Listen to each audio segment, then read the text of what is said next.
Andre ஷேபா அவர்கள் உக்ரைனோட foreign minister. இவர் தரப்புல இருந்து போஸ்ட், அதாவது இந்த இன்டர்நெட் சோசியல் மீடியாவே வந்து பாத்தீங்கன்னா அவங்க ஃபுல்லா அந்த தகவல் பரிமாற்றத்துக்கு பெருமளவுல யூஸ் பண்ணிக்கிறாங்க. எல்லா விஷயத்தையும் இந்த கட்ட பஞ்சாயத்துல இருந்து எல்லாத்தையும் பேசி முடிக்கிறதுக்கு இதுலயே வச்சுக்கிறாங்க. வர வர டீலிங்ல இருந்து எல்லாமே இதுலயே முடிச்சுக்குவாங்க போல தெரியுது. அதான் மக்களுக்கும் வெளிப்படையா தெரியுது இல்லையா என்ன நடக்குதுன்னு. அதனால வரவேற்கத்தக்க வேண்டிய விஷயம் தான். இதுல என்னன்னா ஆண்ட்ரி ஷேபா அவர்கள் என்ன சொல்லியிருக்கிறாரு அப்படின்னா, உக்ரைனோட ஃபாரின் மினிஸ்டர் தரப்புல இருந்து ஜூன் மாசம் 2025ல மட்டுமே ரஷ்யா மொத்தம் 330 மிசைல்களை லான்ச் பண்ணிக்கிறாங்க. ஹெவியான தாக்குதல்கள். இதுல 80க்கும் மேற்பட்ட பெலிஸ்டிக் மிசைல் வந்து பாத்தீங்கன்னா உக்ரைனோட பிரச்சனையே இல்லாத பகுதிகள்லாம் வந்து விழுந்திருக்குது. மிக பெருமளவுல உக்ரைனியர்கள் பாதிப்படைஞ்சிருக்கிறாங்க அப்படின்னு சொல்றாங்க. இது கூட 5000 காம்பேட் ட்ரோன்கள். இது என்னன்னா ஒருத்தர் வந்து பாத்தீங்கன்னா அதுவும் ஜெலன்ஸ்கி அவர்கள சொல்லும்போது வந்து பாத்தீங்கன்னா 4798ன்னு எக்ஸாக்டா சொல்லுவார். துல்லியமா ஒண்ணு கூட முன்ன பின்ன இல்ல அப்ராக்சிமேட்டர் வேர்டே அவருக்கு வராது. துல்லியமா தருவாரு. இவருக்கெல்லாம் வந்து பாத்தீங்கன்னா 5000 அப்படிங்கிறத ரவுண்ட் ஆஃப் பண்ணி சொல்றாரு. சரி ஓகே 5000 ட்ரோன்கள். இது போல பெருமளவுல தாக்குதல் பண்ற இதுக்கப்புறம் வர்றதுதான் மிக பெரும் ஹைலைட். அதாவது நம்ம சொல்லிட்டு இருப்போம், நம்ம சேனலை தொடர்ந்து பாக்குறவங்களுக்கு தெரியும். இந்த கிளைடு குண்டுகள் ஒரு வாரத்துக்கு 800, ஒரு வாரத்துக்கு 1000 இந்த மாதிரி ரேஞ்சுக்கு போயிட்டு இருக்குது. 3000 தாண்டி போயிருமா அப்படிங்கிற பார்த்துருந்தோம் இல்லையா? இப்ப 5000 தாண்டி போயிடுச்சு. அதாவது ரஷ்யா ஒரு மாசத்துல 5000 கிளைடு குண்டுகளை வந்து பண்ண போட்டு போயிருக்காங்க. அந்த ஃபேப் குண்டுகள் அப்படியே மலைச்சாரல்கள் போல ஃப்ரண்ட் லைன்ல போட்டு போயிருக்கிறாங்க. இப்ப எந்த அளவுக்கு சேதம் ஏற்பட்டிருக்கும் இதுதான் இதுல இருக்கக்கூடிய விஷயம். சாங்ஷன்ஸ் அது இதுன்னு சொல்றாங்களே, 5000 கிளைடு குண்டுகளை வந்து போட்டு போறாங்கன்னா இப்ப எந்த அளவுக்கு வீரியமான தாக்குதல்கள் இருந்திருக்கும். இதுல என்னப்பா பெரிய விஷயம் அப்படின்னு புதுசா வர நபர்களுக்கு டவுட் இருக்கலாம். கிளைடு குண்டுகள் அப்படிங்கிறது வந்து பாத்தீங்கன்னா இந்த விமானத்துல எடுத்து வந்து அதாவது ஃபைட்டர் ஜெட்ஸ் இதை எடுத்து வந்து கொண்டு வந்து டெலிவரி பண்ணிட்டு போறது. ப்ரிசைஸ்டான தாக்குதல். ஒரு இடத்துல அதிகமான வீரர்கள் இருந்தாங்கன்னா அந்த வீரர்கள் மேல டெலிவரி பண்ணிட்டு போறது, இல்ல ஆயுதங்கள் பதுக்கி வச்சிருந்தாங்கன்னா அது மேல போடுறதுக்காக இது போல கிளைடு குண்டுகள் போட்டிருக்காங்க களத்துல ஃப்ரண்ட் லைன்ல. உக்ரைனுக்குள்ள வந்து போட்டு போறதுல ரஷ்யா பொறுத்த வரைக்கும் இந்த இஸ்ரேல் அமெரிக்கா செய்யற மாதிரிலாம் கிடையாது. இந்த ஃப்ரண்ட் லைன்ல களத்துல சண்டை பிடிச்சிட்டு இருக்காங்களே அவங்க மேல மட்டுமே 5000 கிளைடு குண்டுகள் போடுறாங்க. அப்ப சேதம் களத்துல எந்த அளவுக்கு இருக்கும் அப்படிங்கறத இதுல இருக்கக்கூடிய விஷயம். மிக பெரும் அளவுல இழப்புகள் சேதாரங்கள் உக்ரைனுக்கு ஏற்படுதா இல்லையா? அமைதியா இருக்கக்கூடிய சிவிலியன்ஸ் மேலாம் தாக்குதல் பண்றாங்களா இல்லையா? இப்ப ஏர் டிஃபென்ஸ் சிஸ்டம் வேணுமா இல்லையா? இவங்க கிட்ட வேற இல்ல பாவம், வேற ஒருத்தவங்க நம்பி வேற களத்துல இறங்கி இருக்காங்க ரஷ்யாக்கு எகென்ஸ்டா சண்டை பிடிக்கிறதுக்கு. சோ அதனால நாங்க பர்ச்சேஸ் பண்றதுக்கு ரெடியா இருக்கிறோம். ஒண்ணு காசுக்காவது தாங்க ஏர் டிஃபென்ஸ் சிஸ்டம், இல்ல ரெண்டுக்காவது தாங்கப்பா, எதுக்காச்சும் தாங்க அப்படிங்கிறத வந்து பாத்தீங்கன்னா இவர் தரப்புன்னு சொல்லிக்கிறாங்க. இதுல ரெண்டுக்குன்னு சொல்லிக்கிறாங்க இல்லையா, இதுதான் ஹைலைட்.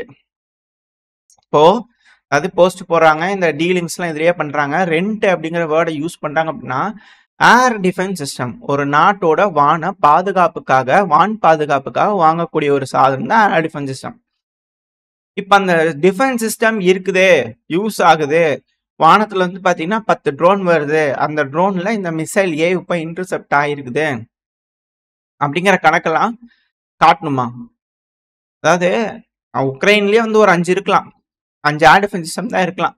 15 கொடுத்துருக்கோம், எழுது ரெண்ட் போடு அப்படிங்கிற போல நடந்துருச்சு அப்படின்னா என்ன பண்றது? இதுல யார் உட்காந்து ஆடிட்டிங் பாக்குறது அப்படிங்கிற கேள்வி எல்லாம் இருக்கு இல்லையா? ஏன்னா ரெண்ட் அப்படிங்கிறது தான் இதுல இருக்கக்கூடிய கேள்வியே.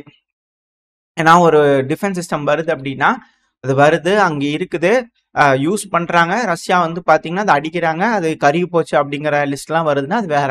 இப்ப ரெண்ட் அப்படிங்கும் போது தான் அது யோசிக்க வேண்டியதா இருக்கும். சில நபர்களுக்கு புரிஞ்சிருக்கும் அப்படிங்கிற நினைக்கிறேன். நான் எக்ஸ்பிளைன் ஓரளவுக்கு பண்ணியாச்சு. இதுக்கு மேல பண்ணோம்னா ஆல்ரெடி சேனல் பயங்கரமா தினுசா அடி வாங்கிட்டு இருக்குது. ஸோ இதுக்கு மேல அவ்வளவுதான். எனக்கு நாலேஜ் அது அந்த அளவுக்கு தான் இருக்கு. ஸோ ரெண்ட் வாங்கலாம் அப்படிங்கிற உக்ரைன் தரப்பு வந்து யோசனைகள் ரொம்ப நாளா பேசிட்டு இருக்காங்க. இப்போ ஓப்பனா பேச ஆரம்பிச்சிருக்காங்க. அதுல இருக்கக்கூடிய விஷயம். இப்ப ரஷ்யா தொடர்ந்து தாக்குதல் பண்றாங்க இல்லையா? அதுல பல பகுதியில தாக்குதல் பண்றாங்க. இதுல மிக முக்கியமா பேசணும்னா ஜைட்டோமர் பகுதி. இந்த ஜைட்டோமர் பகுதியில திடீர்னு ஒரு வேர் ஹவுஸ் வந்து பண்ணா பயங்கரமா வெடிச்சிருக்கு. அதுக்கான வீடியோ பதிவுகளோட இருக்கு. இது உக்ரைனோட கேபிட்டலான கீவ் ஓப்லாஸ்டுக்கு நெருங்கி இருக்கக்கூடிய மிக அருகில் இருக்கக்கூடிய ஒரு ஓப்லாஸ்ட்னா வந்து பாத்தீங்கன்னா அது இந்த ஜைட்டோமர் ஓப்லாஸ்ட். இந்த ஓப்லாஸ்ட்ல ஒரு வேர் ஹவுஸ் இருந்திருக்கு. அது இண்டஸ்ட்ரியல் ஃபெசிலிட்டி பக்கத்துல. அது மட்டும் இல்லாம பக்கத்துல கேஸ் சப்ஸ்டேஷன்ஸும் இருக்கு. ஸோ இது பக்கத்துல வந்து பண்ணா பயங்கரமான ஒரு வெடி விபத்து நடந்திருக்கு. இதுக்கான எக்ஸாக்டான காரணம் என்ன அப்படிங்கிறது தெரியல. ரஷ்யா தாக்குதல் பண்ணதுனால இல்ல. ஆனா இங்க பயங்கரமான வெடி விபத்து நடந்திருக்கு. மேபி அதிகப்படியான ஆயுதங்கள சேமிச்சு வச்சிருந்திருக்கலாம். மேபி வேற ஏதாவது ஒரு சில பல காரணங்கள் சபட்டாச் ஆக்டிவிட்டீஸா இருக்கலாம். இல்ல வேற ஏதாவதுனால அதிகப்படியான ஆயுதங்கள் இருக்கனால, அது திடீர்னு வெடிச்சிருக்கலாம் அப்படிங்கிறது போல வந்து பார்த்தீங்கன்னா, செய்திகள் வந்துகிட்டு இருக்கு. வெயிட் பண்ணி பார்ப்போம். இது போல அசம்பாவிதங்கள் அப்படிங்கிறது உக்ரைனு, இஸ்ரேலு, ஈரானு இதுங்க மட்டும் இல்ல. பல பகுதிகள் நடக்குது. அதுவும் குறிப்பா அமெரிக்கா. இந்த அமெரிக்கால தினந்தோறும் ஒரு அசம்பாவிதம் நடக்குது அப்படிங்கிறது ட்ரம்ப் அவர்கள் வந்ததுக்கு அப்புறம் ரொம்ப அதிகப்படியா ஹைலைட் ஆகுது. அதுவும் ஒகேத்ரோமோபோல் பேர் கொஞ்சம் கட்டாவல. ஸோ இந்த ஒரு மால் இருக்கு. எங்கன்னா ஜார்ஜியா, அதாவது அமெரிக்கால இருக்கக்கூடிய ஜார்ஜியால கூட சஹனா அப்படின்னு ஒரு பகுதி இருக்கு. அங்க ஒரு மால் தான் இது. ஒகேத்ரோபோல் அப்படின்னு சொல்லி வச்சுக்கலாமா. ஸோ அந்த மால்ல வந்து ஏன்னா பேர் கொஞ்சம் கட்டாவல. அந்த மால்ல வந்து பாத்தீங்கன்னா திடீர்னு வந்து துப்பாக்கி சூடு நடந்திருக்கு. துப்பாக்கிட்டு வந்து சுடுறது அப்படிங்கிறது காமனான ஒரு விஷயம் அமெரிக்கால. ஸோ அது இந்த இடத்துல அதிகமா நடந்திருக்கு. அதிக அளவுல போலீஸ்லாம் வந்து டிப்ளாய் ஆயிருக்காங்க அப்படிங்களும் சொல்றாங்க. ஸோ இதுக்கு பின்னாடி யாரு? ஏன்னா இது போல நடந்துட்டு இருக்கு. திடீர்னு இது ஈரான் தான் காரணம். திடீர்னு இது இவங்க தான் காரணம் அப்படிங்கோல யாராவது கைய காமிச்சிருவாங்களான்னு கொஞ்சம் அச்சங்கள், பதட்டங்கள் பெருமளவுல இருக்குதா இல்லையா அப்படின்ற கேள்விகள் இருக்கு. எது எப்படியோ அமெரிக்கா யார கைய கட்டுறாங்கன்றது பார்த்துக்கலாம். ஏன்னா இப்ப அமெரிக்கா வந்து பார்த்தீங்கன்னா அடுத்து தயாராகிக்கிறாங்க. அதனாலதான் ஈரானை கைய காமிச்சிருவாங்களா அப்படின்ற பயமும் இருக்கு. ஏன்னா இப்ப அமெரிக்கால வந்து பண்ண ஒரு கான்ட்ராக்ட கொண்டு வரலாமா அப்படி உங்களை யோசிச்சிருக்காங்க. இல்ல அதுக்கு முன்னாடி மிக முக்கியமா ஒரு விஷயத்த பேச வேண்டியது இருக்கு. இந்த அமெரிக்கால காசால எய்டு கொடுக்கறதுக்காக கான்ட்ராக்டர்ஸ் எல்லாம் இருப்பாங்க இல்லையா. ஸோ இப்போ அவங்களும் வந்து பாத்தீங்கன்னா ஆல்ரெடி என்ஜிஓ இவங்களாம் வந்து பண்ண சொல்லிட்டு இருக்காங்க. 170க்கும் மேற்பட்ட என்ஜிஓஸ் எல்லாம் வந்து பாத்தீங்கன்னா அமெரிக்கா இந்த காசாக்குள்ள எய்டு கொடுக்கறத நிறுத்தணும் அப்படிங்களும் சொல்லிட்டு இருக்காங்க. ஏன்னா சொல்லக்கூடிய விஷயங்கள் நீங்க செய்திகளை பார்த்தீங்கன்னாலே தெரியும். ஸ்குவிட் கேம் நீங்க படம் பார்த்துருந்தீங்கன்னா தெரிஞ்சிருக்கும். ஸோ அது போல கேம்லாம் விளையாடிக்கிட்டு இருக்காங்க அப்படின்ற குற்றச்சாட்டுகள்லாம் வந்துகிட்டு இருக்கு. இது உண்மையா பொய்யான்னு தெரியல. பட் ஆனா பல என்ஜிஓஸ் வந்து பாத்தீங்கன்னா குற்றச்சாட்டுகள் சொல்லிட்டு இருக்காங்க. இப்போ அமெரிக்கன் கான்ட்ராக்டர்ஸும் வந்து பாத்தீங்கன்னா இதுக்கப்புறம் அமெரிக்கா கிட்ட தயவு செஞ்சு இந்த எய்டு டிஸ்ட்ரிபியூஷன் பண்ணக்கூடிய அந்த கான்ட்ராக்டை தராதீங்கப்பா. ஏன்னா இந்த இடத்துல இருக்காங்க தெரியுமா வீரர்கள். ஸோ அவங்களாம் வந்து பாத்தீங்கன்னா மக்கள் வாங்க வராங்களே எய்டு. ஸோ அவங்களாம் வந்து பண்ண சும்மா சும்மா லைவ் புல்லட்ஸ் யூஸ் பண்ணி சொல்றாங்க. நார்மலா வந்து பாத்தீங்கன்னா ரப்பர் புல்லட்ஸ் இதுதான் யூஸ் பண்ணுவாங்க. கிரினேட தூக்கி வீசுறது, இந்த சுடுறது, உண்மையான துப்பாக்கி வச்சு சுடுறதுன்னு அதிகப்படியான கொலைகளை வந்து பாத்தீங்கன்னா இந்த எய்டு டிஸ்ட்ரிபியூஷன் பகுதியில பண்றாங்க அப்படிங்கிறது போல குற்றச்சாட்டுகள் நாளுக்கு நாள் அதிகரிச்சுக்கிட்டே இருக்கு. ஸோ வெயிட் பண்ணி பார்ப்போம். ஒரு இடத்துல ஒரு மக்கள் வந்து சிக்க வச்சுட்டு அந்த இடத்துல வந்து சாப்பாடு இல்லாம எதுவும் இல்லாம அதை டிஸ்ட்ரிபியூட் பண்ணும்போது அதை வாங்க வரும்போது கிரௌடை பார்த்து சுட்டுட்டு இருக்காங்க அப்படிங்கும்போது வீடியோ பதிவுகள்லாம் வருது. ரெண்டாவது இந்த செய்திகள்லாம் வந்து பாத்தீங்கன்னா மேற்கு மீடியாக்கள் தரப்புல இருந்தே வந்து பண்ணா கன்ஃபார்ம் பண்றாங்க. அதான் வேதனைக்குரிய விஷயமா இருக்கு. இது வந்து வேற ஏதாவது ஒரு சேனல் சொல்றாங்க, வேற ஏதாவது இருக்கக்கூடிய சார்பா இருக்கிறவங்க சொல்றாங்கன்னா வேற. மேற்கு மீடியாக்களே வந்து பாத்தீங்கன்னா கொதிச்செழுந்து இது போல செய்திகள் வருது அப்படின்னா அப்ப எந்த அளவுக்கு அட்ராசிட்டிஸ் அங்க நடக்கும் அப்படின்ற கேள்விகள் இருக்கு. எது எப்படியோ என்ன நடக்குன்ற வெயிட் பண்ணி பார்த்தலாம். இப்ப அடுத்து வந்து பாத்தீங்கன்னா அமெரிக்கால ஒரு புது பில்ல வந்து பாத்தீங்கன்னா பாஸ் பண்ணிடலாமா அமெரிக்காவோட காங்கிரஸ் சபையில அப்படிங்கிறத யோசிச்சுக்கிட்டு இருக்காங்க. என்ன பில் அப்படின்னா இஸ்ரேலுக்கு வந்து உதவுறதுக்கான பங்கர் பஸ்டர் பில் அப்படிங்கிறதுல வந்து பாத்தீங்கன்னா பேர்ல ஒரு பில்ல கொண்டு வந்து பாஸ் பண்ணிடலாமா அப்படிங்கறத கொண்டு வந்திருக்காங்க. இதுல என்னன்னா B2 ரக பாம்புகள் இப்ப எப்படி வந்து அமெரிக்காவோட பாம்புகள் இந்த B2 ரக பாம்புகள் ஈரான்ல கொண்டு போய் குண்டு போடுச்சு. ஸோ இந்த B2 ரக பாம்புகளை அது கூட வந்து பாத்தீங்கன்னா 30,000 பவுண்ட் இருக்கக்கூடிய அந்த பங்கர் பஸ்டர் இந்த குண்டுகள் இது எல்லாத்தையும் வந்து பாத்தீங்கன்னா இந்த ஆக்ட் வழியா இஸ்ரேலுக்கு கொடுக்கறதுக்கான ஒரு ஒப்பந்தம். இந்த பங்கர் பஸ்டர் ஆக்ட் மட்டும் ஓகே ஆயிடுச்சு அப்படின்னா இஸ்ரேலுக்கு $2 பில்லியன் அளவுல இருக்கக்கூடிய ஏர்கிராப்ட்ஸ் இது கூட அந்த GBU-57ங்கிறாங்களா அந்த குண்டுகள் இது எல்லாத்தையும் கடனாவோ இல்ல விற்கவோ இல்ல ரெண்டுக்கு இதுதான் இதுல இருக்கக்கூடிய ஹைலைட்ஸ். ஸோ இதெல்லாம் வந்து பாத்தீங்கன்னா கொடுக்கலாம். இஸ்ரேலுக்கு வந்து பண்ணா அவங்களால கொடுக்க முடியும். அப்படி கொடுக்குறாங்க அப்படின்னா இஸ்ரேல் அதை வாங்கி வச்சுக்கிட்டு அவங்களுக்கு என்ன தேவையோ எந்தெந்த பகுதிகளில் எங்கெங்கெல்லாம் டெலிவரி பண்ணுமோ ஆல்ரெடி அவங்ககிட்ட ஃபைட்டர் ஜெட் இருக்கிறதுக்கே எல்லா பக்கம் சார மாதிரி அடிக்கிறாங்க. அப்புறம் B2 பாம்பர்லாம் வந்துருச்சுன்னா சொல்லவே வேணாம். சரியா எஜிப்டு ஜார்டனு எல்லாம் வந்து பார்த்தீங்கன்னா ஜகஜோதியா இருக்கு அப்படிங்கிற மாற்று கருத்துல. ஸோ ரெண்டுக்கு இஸ்ரேலுக்கு கிடைக்குமா இந்த சபையில பாஸ் ஆகுதா என்ன ஏதுங்கெல்லாம் பார்த்தலாம். ஒரு மாபெரும் சம்பவம் இருக்கு அப்படிங்கிற மாற்று கருத்துல. இது எல்லாத்துக்கும் மேல ஏன் இந்த போல ஒரு நெருக்கடி வந்தது அப்படின்னா இப்ப வரக்கூடிய ஸ்டேட்மெண்ட் ஈரானோட நியூக்ளியர் ப்ரோக்ராம் இருக்கு இல்லையா 1 இல்ல 2 வருஷத்துக்காவது பின்னோக்கி போயிருக்கும் அப்படிங்கிறது போல பென்டகான் தரப்புல இருந்து வந்திருக்கு. அது பல யுகங்களுக்கு பின்னோக்கி போயிருச்சு அப்படின்னு ட்ரம்ப் அவர்கள் சொன்னார். 30-40 வருஷத்துக்கு போயிட்டாங்க, முற்றிலும் அழிஞ்சிருச்சு, ஒப்ளிரியேட்டட்னு பல வகையான வார்த்தைகள் டிசைனா யூஸ் பண்ணிட்டு இருந்தாங்க. பார்த்தா 1 வருஷம் 2 வருஷம் தான் பின்னோக்கி போயிருக்கா அப்படிங்கிற கேள்வி இருக்கு. அந்த ஃபார்டோ பிளான்ட்லாம் வந்து பண்ணா ரெடி பண்ணிட்டு இருக்கிறாங்க ஈரான் தரப்புல இருந்து. இது ஒருவேளை அதெல்லாம் வேஸ்ட், அதெல்லாம் ஒன்றும் இல்லை, ஒரு 5-6 மாசம் தான் குப்பையா இருந்திருக்கு, அதெல்லாம் தொடச்சு ரெடி பண்ணிட்டு திருப்பி யூஸ் பண்ண ஆரம்பிச்சிட்டாங்கன்னா அப்புறம் அமெரிக்காவுக்கு பேர் கெட்டு போயிடும் இல்லையா? ஸோ அதனால இது போல வந்து பண்ணா ரெண்டுக்கு இந்த B2 பாம்பர்ஸ்லாம் இஸ்ரேலுக்கு கொடுப்பாங்களா இல்லை சேல் பண்ணுவாங்களா அப்படின்ற கேள்விகள் இருக்கு. ஒருவேளை அது நடக்குது அப்படிங்கும்போது இஸ்ரேல் அந்த வண்டிகள்லாம் வாங்கி உள்நாட்டில் வச்சு அதை டேக் ஆஃப் பண்ணி கொண்டு போய் வந்து பார்த்தீங்கன்னா ஈரான் மேலே போடுவாங்க. அதாவது திரும்பவும் 2.0 இஸ்ரேல் ஈரான் போருங்கிறது வந்து பார்த்தீங்கன்னா இஸ்ரேல் மட்டுமே டைரக்டா இன்வால்வ் ஆகி ஈரானுக்கு எகெயின்ஸ்டா சண்டை பிடிப்பாங்களா அப்படின்ற கேள்விகள் இருக்கு. வெறும் 36 மிசைல் விழுந்ததுக்கே பாதிக்கும் மேற்பட்ட இஸ்ரேல பிரச்சனையா அப்படிங்கிற போல கேள்வி இருக்கு. 40க்கும் மேற்பட்ட நபர்கள் வந்து 40,000க்கும் மேற்பட்ட வீடுகள், ஒரு மிசைலுக்கு 1000 வீடுன்னு போட்டா கூட 36,000 தானே வந்திருக்கணும். 35 மிசைல் 36 மிசைல் ஒரு ட்ரோனுக்கு வந்து பண்ணா 41,000 பேர் கஷ்டப்படுறாங்களா, இந்த போர்னால பாதிக்கப்பட்டிருக்காங்களா அப்படின்ற கேள்விகள் இருக்கு. எது எப்படியோ இப்போ இந்த 2.0ங்கிறது வீரியமான தாக்குதல் இஸ்ரேல் வந்து பார்த்தீங்கன்னா ஈரான் மேலே எடுப்பாங்க.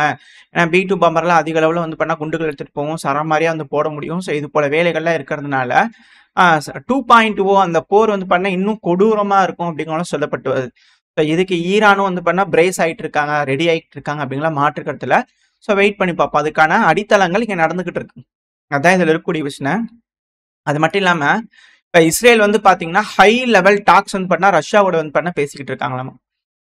அதாவது இந்த சிரியாவை பற்றியும் ஈரானை பற்றியும் மிக முக்கியமான டிப்ளமேட்டிக் சொல்யூஷன் எடுக்கிறதுக்காக ஹை லெவல் டாக்ஸ் ரஷ்யாவோடையும் பேசிட்டு இருக்காங்க.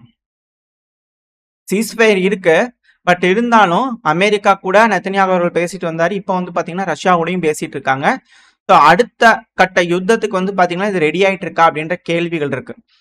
இது கூடவே வந்து பார்த்தீங்கன்னா இந்த செண்டு முடிஞ்சு விடுறதுக்கா அப்படிங்கிறது போலது என்னன்னு தெரியல. ஏன்னா சவுதி அரேபியா இருக்கிறாங்க இல்லையா, ரகசியமா வந்து பண்ணா குசு குசுன்னு ஏங்க ஈரான் லான்ச் பண்ணிட்டாங்க, இப்படி வருது, இப்படி ஸ்ட்ரைட்டா வந்து இப்படி வளைஞ்சு இந்த ஏரியாக்குள்ள வருது அப்படிங்கிறது போல இந்த டீட்டெயில்ஸ்லாம் வந்து பார்த்தீங்கன்னா இஸ்ரேலுக்கு வந்து பார்த்தீங்கன்னா ஈரான் லான்ச் பண்ண இந்த மிசைல் டேட்டா பாத் எல்லாத்தையும் சவுதி ட்ராக் பண்ணி இஸ்ரேலுக்கு கொடுத்துக்கிறாங்களாமா.